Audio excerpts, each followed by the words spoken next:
What is up, guys? Welcome back to S3M2 Football and welcome to today's football reaction video. Last night, we were able to watch the Copa del Rey Final.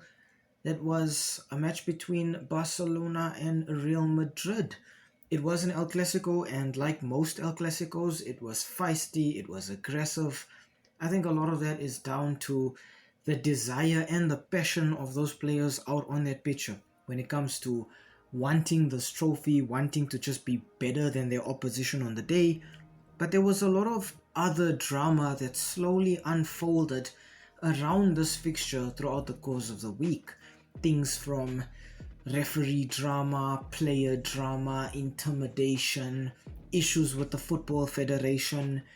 But I think all of it ultimately comes down to one team really struggling right now and just looking for any kind of excuse, and the other team just focusing on what it is that they have done best this season, which is play good football and win football matches. But I think ultimately, perhaps what also could have happened was Real Madrid could have gone out and done their talking on the pitch, gone out and won a match, and then still going out and saying the referee was against us and we still won makes you look even better. Instead, this happened. The final result on the day, Barcelona 3, Real Madrid 2. Mind you, this match did have to go through to extra time. I did do a prediction on this one as well. I did actually say that Barcelona would lose 2-1.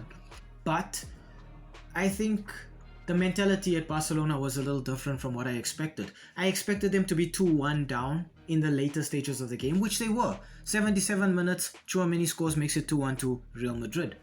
And then I expected Hansi Flick to say, okay, you know what, we've got to prioritize Wednesday's Champions League match against Inter Milan. That is more important than this. Let's just sacrifice this for that. Barcelona did the opposite. They went out all guns blazing. They pushed even harder for a winner. And I think this match is really going to do wonders for this team's confidence midweek against Inter. I think now Barcelona know that even when a match seems like it's beyond them, they have found a way to win it. Now I think another thing that stands out immediately is those red cards. 3 red cards for Real Madrid: Antonio Rudiger, Lucas Vazquez and Jude Bellingham. So now what you're going to have is you're going to have people saying, oh, Real Madrid had to play with all 3 players. No, if you look at the times when those red cards were dished out, 120 minutes plus 3, 120 minutes plus 3, and 120 minutes plus 4. So they were in injury time after extra time, which means the scoreline was already 3-2, and something happened that just set this match off entirely. This was that something.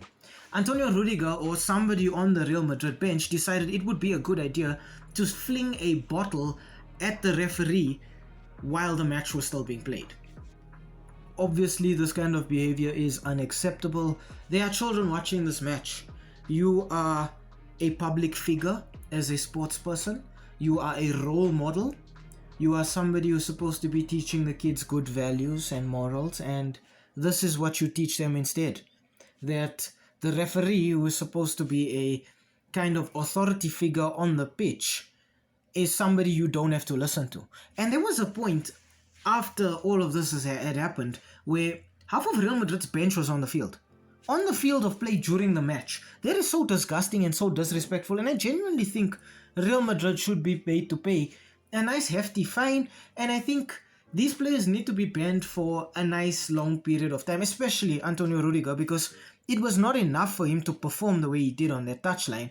He actually needed people to hold him back because he wanted to get into a physical altercation with the referee, which is even worse, because now you're teaching the children that if there's a problem that they can't talk their way out of or reason their way out of, it's totally fine to use your fists and go there and start punching people.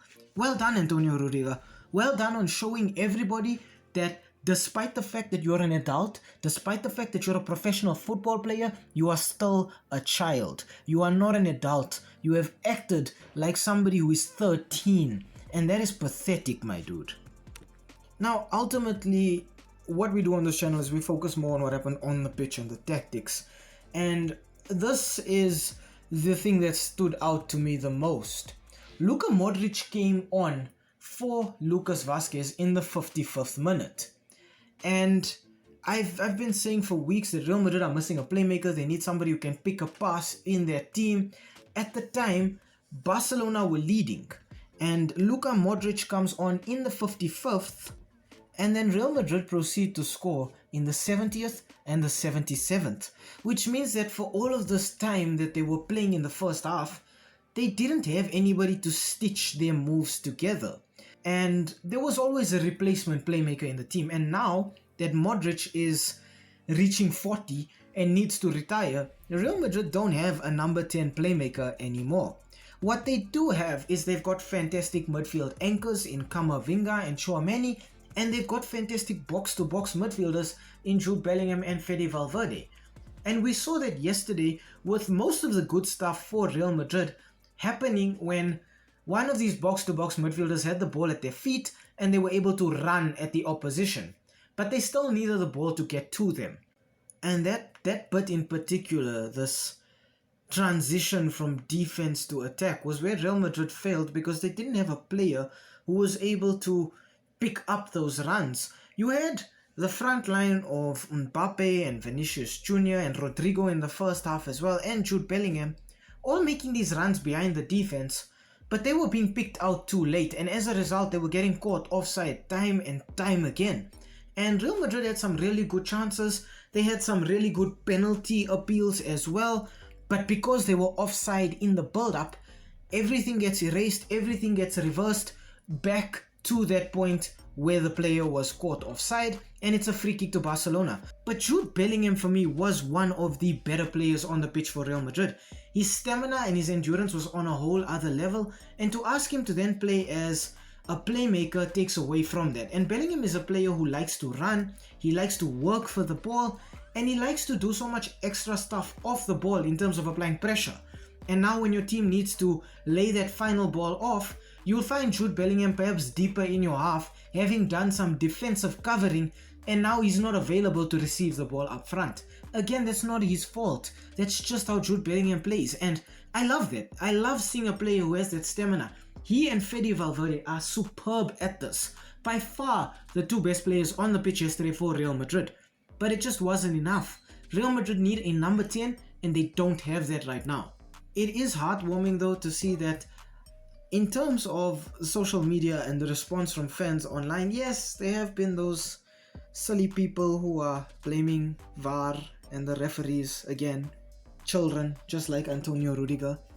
But there are so many out there who have acknowledged that Real Madrid have a problem right now and they're in a difficult place and they need to move forward as a club. Again, guys, I'm going to be showing names and statuses and personal details. Please do not harass anybody online. Do not attack anybody for their opinions regarding the sport. As I've said so many times before, we critique the ideas here and not the person. So if you have something constructive to say that would help the team in the long run, then please do so. But if you're going to just go out there to pick on somebody or to make fun of them or just bicker and squabble like a child, then maybe don't use the internet for a bit. But this person here says, at Jude Bellingham, he gave it all we could tell. Get them for us in the next clash with them. Such good stamina. What a player. Exactly what I've said. Jude Bellingham did so much running for this team. His work rate was phenomenal. And I actually feel disappointed for Jude Bellingham because I think he really deserved so much more than what he got at the end of the day in this match. Someone here says, if this is a problem for those who support the Real Madrid team, he's not considered an original fan. There is no team that succeeds every season. We have to be patient. The next is the greatest. Hala Madrid. I like this because what it does is it tells you firstly that this person is an actual fan. They understand how football works. You can't always win. And if you're the kind of person who expects to win all the time, you're in for a rude awakening. You're going to end up like Antonio Rudiger, and you're going to end up complaining and crying and looking like a child in front of everybody when you do eventually lose. But what this person does here is they actually provide comfort for other Real Madrid fans. And I think that is beautiful, showing solidarity between the fans, but also showing maturity by saying we have to be patient. The next is the greatest, Hala Madrid, showing hope for the future. And that makes you want to watch this team next year. It builds up that hype and that excitement amongst the fans. Somebody here says they deserve the win as we weren't at our best and everyone knows the team is struggling with injuries. What the team has shown in these difficult circumstances is something no one else could have done. Let them celebrate now. The royal team is resting and will return stronger than ever. This is such a fantastic point, and this shows you that this person also actually does follow the team, because Real Madrid have really struggled with injuries this season. In this match as well, Ferland Mendy had to actually come off in the first half because he picked up an injury, and he's just rejoined the team now after being out for quite a bit of time. But I think ultimately this is one of the most productive comments I've seen. A season to remember for we Madridistas. To the whole board, it is time to rebuild and have ambition. Get the club what they are lacking and take us back to the Real Madrid we all fell in love with. This is so painful to witness, but we move. Hala Madrid. I've said this for weeks. This team needs a playmaker. Kevin De Bruyne is in the market. Go out and get De Bruyne. If push comes to shove, try and poach Bruno Fernandes from Manchester United, because he can also play that number 10 role, but he can give you even more dynamic running both on and off the ball. If it's within your budget or within your means, perhaps consider a trade between, say, Rodrigo and Odegaard at Arsenal. I don't think Odegaard will leave Arsenal to come to Real Madrid, having been part of a team that knocked them out of the Champions League. But I think that is the kind of player that Real Madrid need right now. Somebody who can play this patient style of football, somebody with vision, somebody with creativity, somebody with passing range and accuracy, somebody who can control the game for them. And they really, really need to get that player in as soon as possible. For Barcelona, it was not as simple as it looks. The Blaugrana took the lead, then they let it slip, then they managed to get it back. But there were many nervy points, there were many stressful points, times when the team could have performed better in those wider areas of the pitch, times when the decision making in front of goal was not good. A fantastic goal from Pedri to open the scoring, and then Jules Koundé to end it off with a moment of magic at the end as well. And I think that's what these fans needed. They needed something to just pick them up before the semi-final against Inter. But I think more importantly, the fans have their eye on all three prizes for Barcelona this season. You have comments like this: 2 more trophies left, jobs not finished, showing that the fans have that ambition, that drive. They want to see this team succeed, they want to see this team dominate, they want to see this team lift that European treble at the end of the season. For Real Madrid, they have a lot of work to do in terms of their personnel on the pitch. I think with Carlo Ancelotti also perhaps leaving at the end of the season, maybe his time at Real Madrid is up, maybe it's time for a new coach, but I think ultimately they really just need to get a playmaker, and everything else will just fall into play for Los Blancos. For Barcelona, this is a team that was going through a rebuild, had a massive revamp, youngsters coming through, and now the kids are just playing fantastic football, enjoying themselves, inspiring one another, inspiring all of us.